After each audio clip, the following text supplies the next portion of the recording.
Continue l'interview avec Anthony Poliquin, réalisée le 12 juin à la base à Rouen grâce aux gesticulations normandes.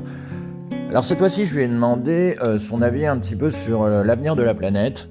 Est-ce qu'on est foutu ou est-ce qu'on peut encore avoir un espoir, notamment grâce à l'éducation populaire? Est-ce que, avec l'éducation populaire, on peut empêcher le capitalisme de détruire notre planète?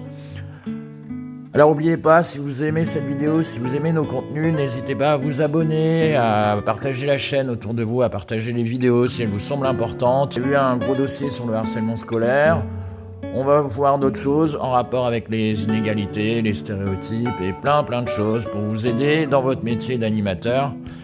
N'oubliez pas non plus qu'on a un Utip et un Tipeee. On a aussi un site internet www.educ-pop.com. Allez, bon visionnage.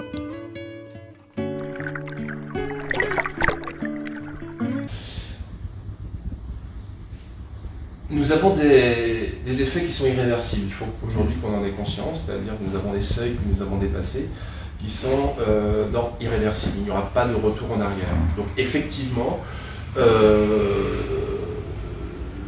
suis obligé à des égards d'être pessimiste, puisqu'effectivement, nous sommes déjà allés trop loin.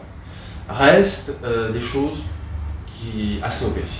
Donc effectivement, il y a une urgence, mais une urgence impérieuse. Enfin, je veux dire, je ne parle pas d'une échéance à un siècle, je parle d'une échéance à quelques mois, à quelques années au mieux.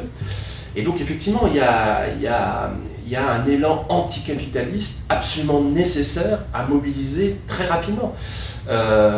Pour ça, il y a un travail, et notamment auprès de mouvements écologistes qui peuvent être encore assez timorés lorsqu'il s'agit de nommer le capitalisme, pour arriver à cette prise de conscience qui repose sur 3-4 idées, pas plus, qui consiste à reconnaître qu'il y a actuellement un écocide en cours, voilà, un écocide qui menace la vie sur Terre.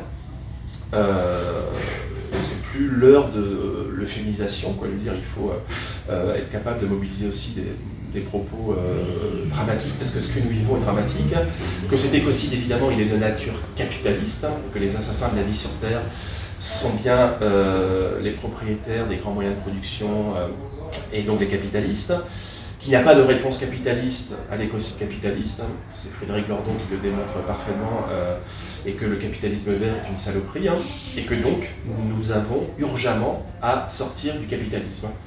C'est-à-dire être écologiste, ça ne doit pas simplement consister à célébrer la nature et à pleurnicher sa destruction, la fameuse destruction du vivant. Non, être écologiste, ça consiste à déployer l'équation suivante.